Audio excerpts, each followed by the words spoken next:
Wow, such fight night. Much players, many production value, very professional. So this soup's pretty good though, man. We hope you've prepared for more fight nights.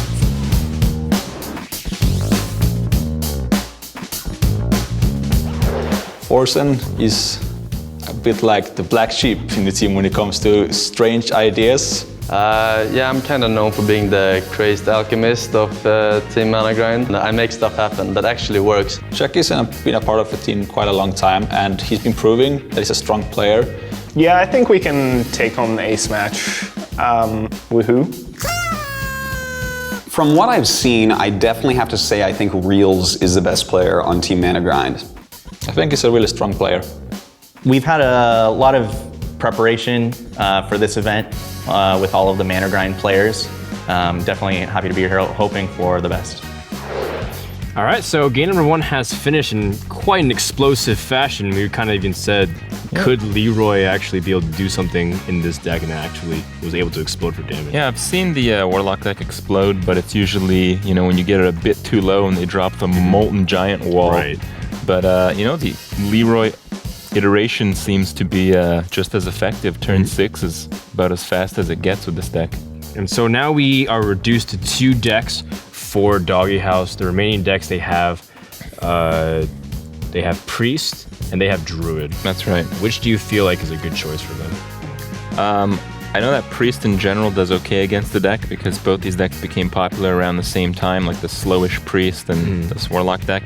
And I think when a certain legendary comes into play for the Warlock, it becomes almost impossible to win for the Priest. As for the Druid, I think it's flexible enough to win. All right. Dogehouse, they don't seem too pleased with how the game 1 turned out.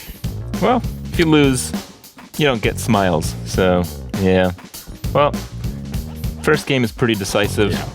It's going to be pretty difficult to come back, but we've seen it happen. We've seen it happen. We've seen good RNG for Dogehouse in the past in the Ace format. Maybe they can have some of the luck fall on their side. We'll find out.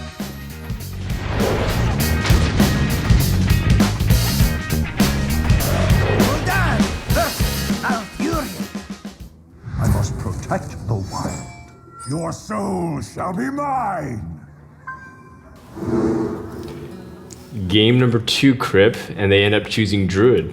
Yep, Druid's probably the correct choice, as Priest gets hard countered by Jiraxxus, and often, as we've seen, the game with Priest tend to go through a lot of cards before one player dies, and Jiraxxus ends up being drawn. It's bad news.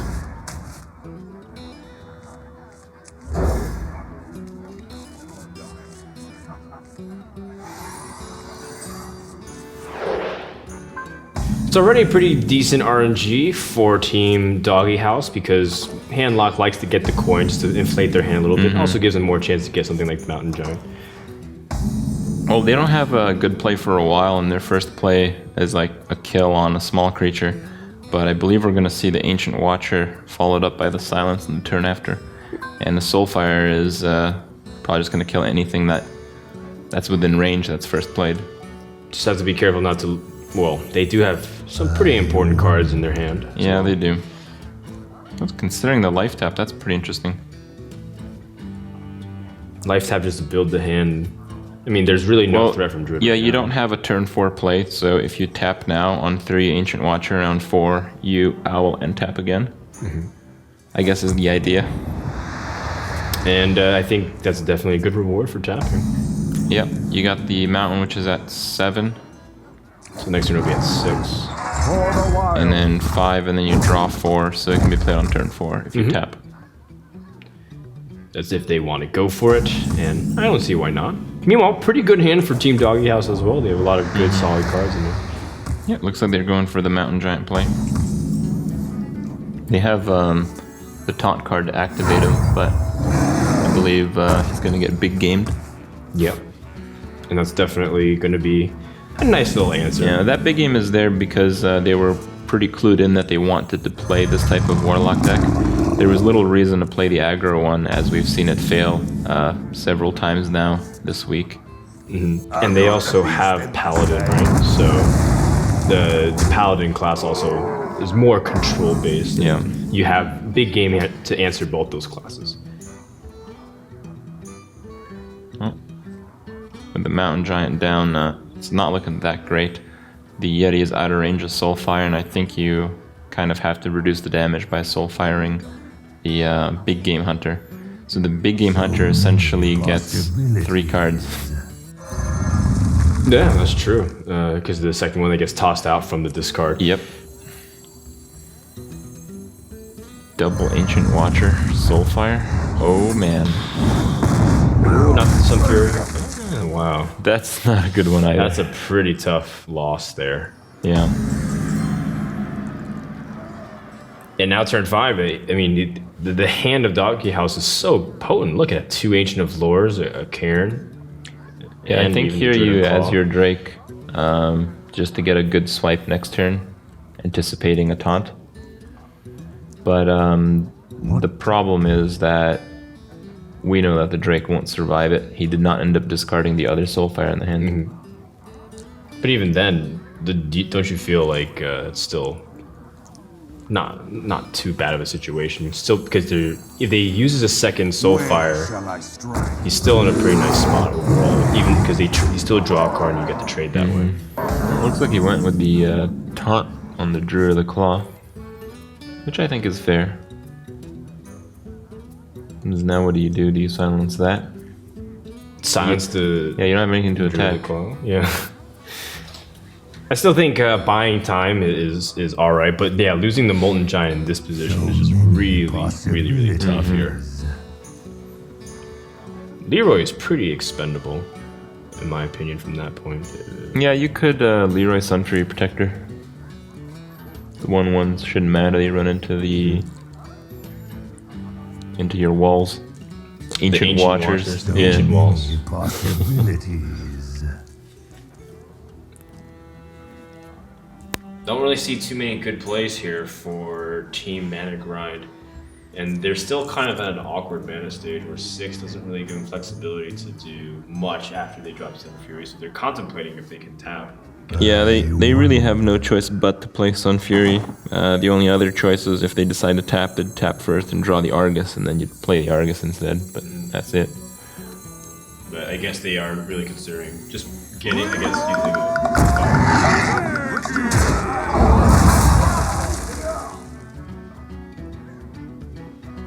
Two whelps over their team. they're really gonna tap, man. It's pretty good. Yeah. Alright, heading over to turn number 6. Oh my. Oh, wow. So we're talking about Dogehouse. You get pretty good draws sometimes. That's, yeah, that's pretty good. Kill a card for free, that's been amplified by another card. Yep. Yes. Turn 6 top deck. Dogehouse gonna put a bit more pressure. Again, developing kind of like another Yeti on the board. Yeah, the board development for the Druid is really going to push it for its win. It's very difficult to come back from this position as a Warlock, but certainly not impossible. Alright, so they only have 4 mana left to work with here. Yeah, the tap Immortal Coil, just getting some draws. Draxus is a pretty good one, but you have to make it to turn 9 with some hit points left. They have a Soulfire they can use. Yep. Farseer. We got another one. That's a pretty good turn, but I don't know, man. This hand has so much value. 2 Ancients of Lore, 2 Keeper of the Grove, spell damage, swipe, Cairn. Now more spell damage and Tinkmaster. And a Tinkmaster. Oh my. This is a pretty heavy duty situation here. Yeah, it's just like you look at the hand of the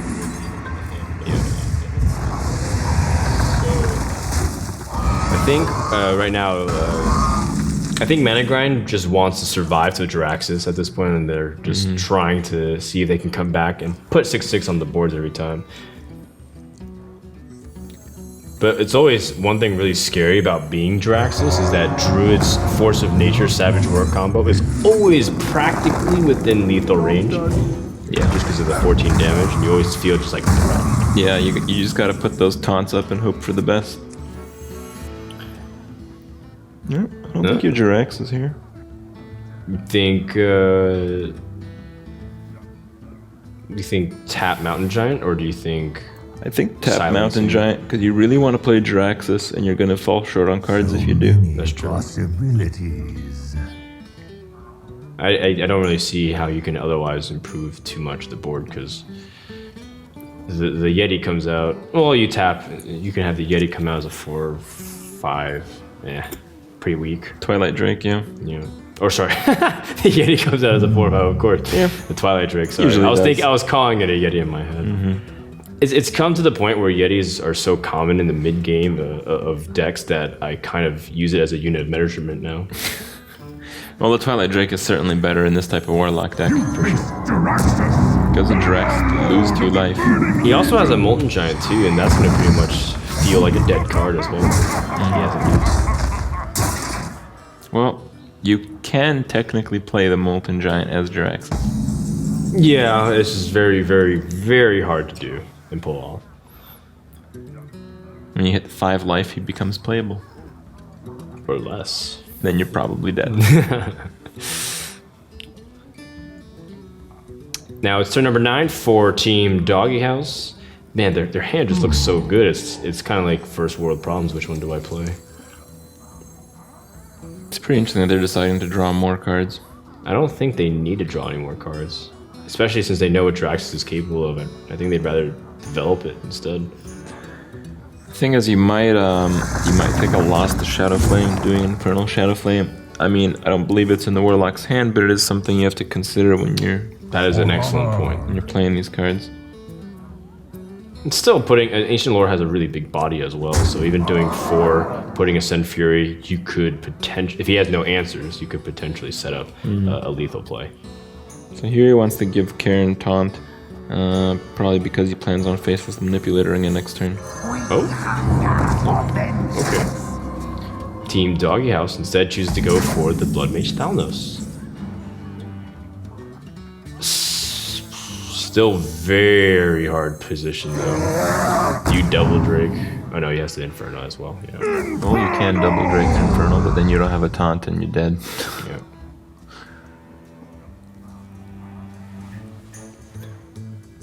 So almost you have to drop the Sun Fury here, and then Yep. I guess you can even Iron Beak if you want to silence Karen. Nothing really too much. There's really nothing ManaGrind can do here. You can kill the 1/1. That's what they're opting to do. But yeah, the card advantage favors the Druid so much, and the board advantage is not overwhelming yet. So And I think they have lethal. Yeah, if they silence and kill off the they have the silence, and your ability. Yeah. And there it is. Team Dogehouse gonna make a big comeback for game number 2 and tie up the series. Yeah, with pretty fast. dominant hand. Yeah. I mean, look at that card advantage. That's not something you see against the Warlock. Not this type of Warlock, at least. Well played.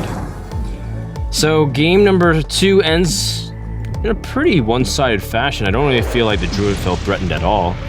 Yeah, we've seen Druid beat that type of Warlock deck Fight Night before.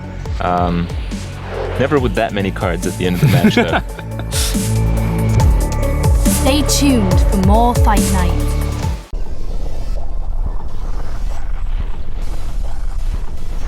I'm Porson, and I kick scrotums with my totems at ESGN Fight Night.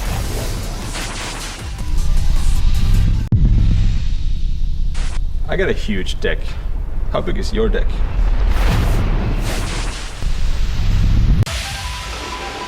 Welcome back to Fight Night.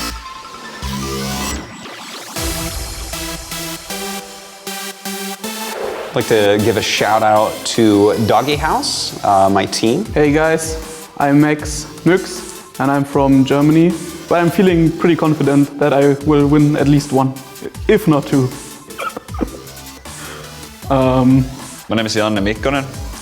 My gamer ID is Savage. Well, I don't really care how it's pronounced. Savage, Savages, or whatever it goes. My name is Jan Paulis, also known as Ekrab, and I play for Team Dogehouse. Shout out to everyone who's facing us and getting wrecked. All right, well, the series is tied 1-1. It's time for game number 3 in this final ace match in Hearthstone Season 5. Crip, you ready?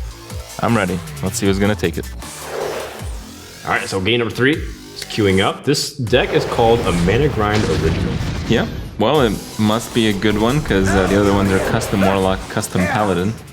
So let's see how original it really is. Maybe they named one deck and just said this is a little bit too taxing. So I have to say, the 3 cards I see are not very original. Oh!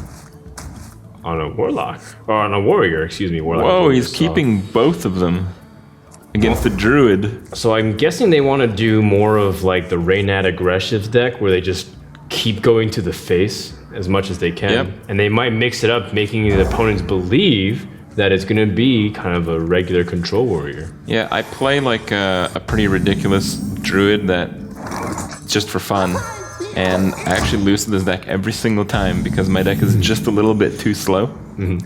And judging by the fact that the deck ended with more cards than the Warlock had in the last game, I think the strategy is pretty definitive here. Right, and I mean the Lebanon reveals pretty much everything, and I think Dogehouse wasn't exactly prepared, but they do have a pretty decent answer right now in their hands. Yeah. The hero ability. Yep. Whoa. Well, next turn's probably going to be the Fairy Dragon, but I wonder why they kept... Well, they kept both Leprinoms and drew into the Fairy Dragon. So that kind of makes sense. They anticipated they'd have to play Lepernom on turn 2. Ah, they're playing Mortal Strike. So this is an older version of the Warrior Aggressive. I don't know how updated this is, but this is the version that tends to beat me when I play my joke druid. Well, it was popular a few weeks ago, but there's been a recent update to the deck, as far as I've seen it, where they've taken out Mortal Strikes and they add cards in like Argent Squire, because they felt like it was a little bit weak against some of the early game stuff of like Hunter, for example. And you would incorporate that, and then you also put cards like Upgrade into it to really put your weapons to just have insane damage. Like your Arcanine Reaper becomes 16 damage. Yeah. Or 18 damage, rather. So, math is hard, Crip. Huh. It's kind of like adding a Fireball, but it's pretty situational. It's pretty weak against Ooze, but they don't, won't Ooze that much. Yeah. Pretty much, exactly. I don't think they were expecting it in this scenario either. And that's pretty, just is this exactly what they're doing. Just keep attacking the face. Well, we don't have any taunts right now. That swipe draw is pretty good, however. Very good. You can... Yeah, you can pretty much just... No, I think you keep her the Grove and kill your Leprechaun. Just clean up the board a little bit. Not much point trying to kill a Harvest Golem this turn when it's going to attack your face. Ooh, nice. A Bloodsail Raider as well. And this is still getting a little bit scary. As much as it might feel like Dogehouse has answers, it becomes a case where they need a lot more mana to be able to answer everything. And taunts. And taunts. Or and healing. health. Yeah, they need a few of those things, but yeah, they have a lot of damage in their hand. It's not going to cut it, at least for the moment. I think here you Wrath for 1 to try to draw the taunts that you may have in your deck. Do you try to kill off the Harvest Golem first and then use the Wrath? Yeah, that's what I think you do. You kill a Harvest Golem, then Wrath the remainder for 1. You can't take extra damage against this deck. What? Yeah, every single little bit matters. And we know that there's a Mortal Strike, so that's 9 in the hand of the warrior. You have the Argent Commander as and well. You have the Argent Commander. Alright, it's gonna be 1 damage. Wow. That's pretty good. I think now you can even Ink Master your own Harvest Golem. And if you get a 5/5, you'll be pretty well off for the next turn. Yeah, great draw here for Dogehouse. Getting the taunts. Oh, he goes for the taunt. Shields up. I guess they just wanted to be safe because anything might happen in this scenario. Yeah. Now, this is a very tough situation because you still want to draw that. You want to direct the 5 damage at your opponent, but the 2 taunt. I mean, this taunt could be game changing. Yeah, I think this deck actually loses against many small taunt creatures. It's just that taunt creatures in general kind of suck, and the small ones really suck, so that's why it gets away with this type of playstyle normally. Now this is where I feel like Swipe can really come in and maybe just start changing the momentum of the game, because Warriors spend all of their time and effort. Well, that's a trying to set up perfect draw. and an innervate. Oh, yeah, you can do Swipe Keeper of the Grove to clean up the board. Oof. And keep all your minions. Yep. That is money for Team Dogehouse. And they must be rotten high right now. Yeah, I mean, 11 life is not a lot, and you can certainly still lose. All you have to do is draw the other Mortal Strike, and you're probably dead. But other than that, the game is going their way now a bit. The second taunt is really being a pain. But there's no other choice for ManaGrind. And Dogehouse ends up drawing BGH. Actually, would have been pretty nice against a Blitztail Raider as well. Yeah, it would have. So he's got the Mortal Strike. I don't remember what the other card is, but this creature is about to get wiped off the board. Mortal Strike can do 6, but he's gonna have to draw into more damage. Yeah. I've got the beast in my sight. I got this. So yeah, gonna clear the board, just do some damage. Things are not looking good in the ManaGrind camp. Harvest Golem was the other one. Yeah. The armor up means that you won't hit 12 life with just the board. You'll be at 13. That is true. So I think armoring up there may have actually been a mistake. Because how else can you win this game? Right, because if they need that 6 damage if they wanted to potentially finish it with what they have. Well, they might think that the opponent might go for board control, and that's probably true. Yeah, that is true.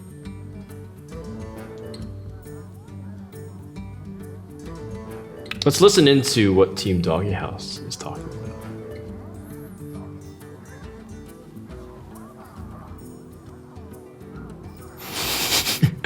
Let's listen into Crip's stomach. Gotcha. See how hungry that soup.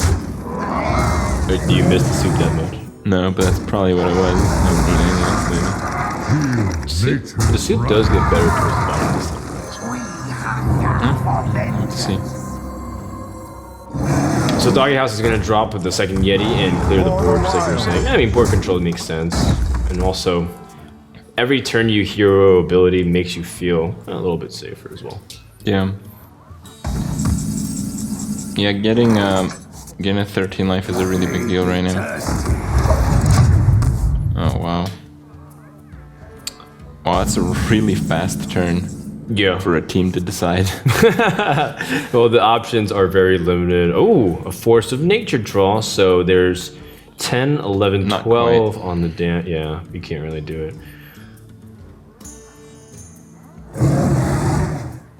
But they still can trade out everything and bring their opponent down to 15 without adding anything else. I feel like this is one of those priest turns where you don't do anything. Good, not even dropping the Black Knight. There's no real taunts in a deck that's like true, this, actually. so I don't feel like it would be anything adverse to Right, it. right. It's just basically a third Yeti on the board. Job's done. With a very flashy entrance of smoke. Yeah, he doesn't have the eviscerate animation, unfortunately, on the taunt creature. Well, hey. That's pretty good. Well, hey. I mean, they're not out of it yet. No, they're still dead to the Force of Nature. Oh, you're right. I forgot Oh, about no, that. they're not. It only summons They have 2 19. trees. And let's see. It only summons 2 trees.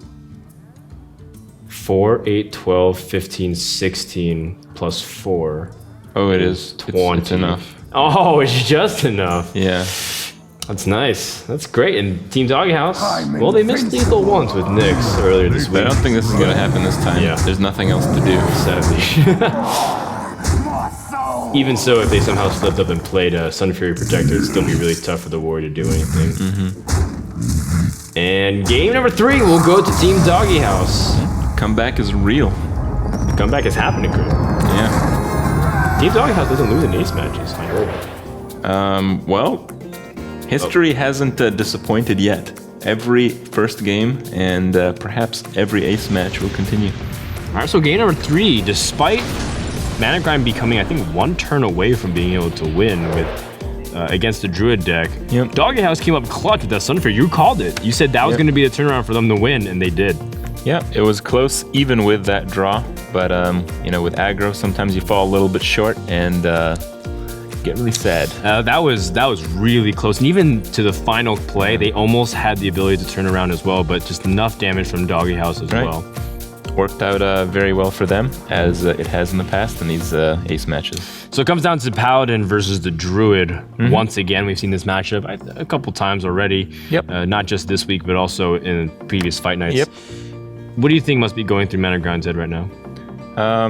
Well, Paladin is a pretty good answer to Druid. Druid wins by tempoing out the board, and the Paladin wins by destroying the tempo of the board. So if you get the cards to do that, you're going to be in good shape.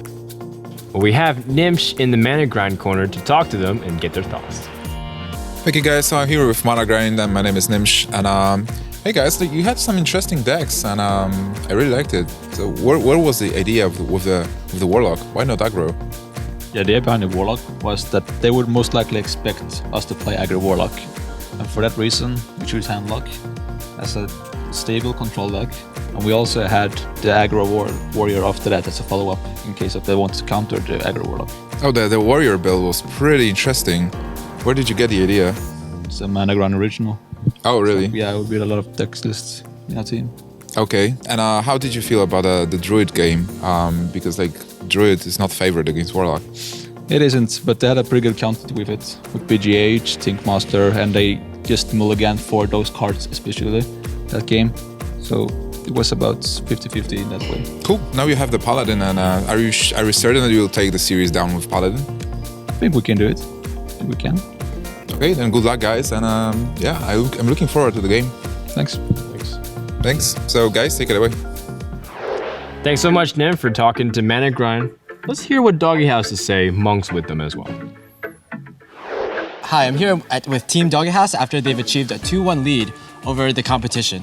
Now, the one question I have to ask is, what were your feelings when that leopard gnome hit the ground on turn 1?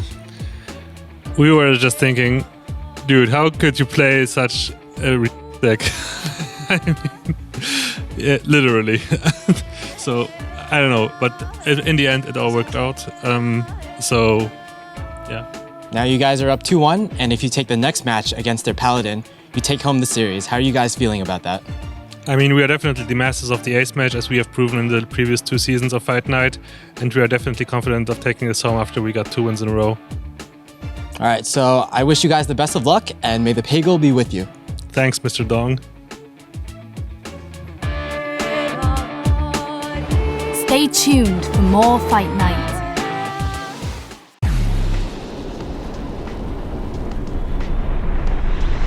Get hyped for Fight or Night on ESGN TV, please no copy pasterino.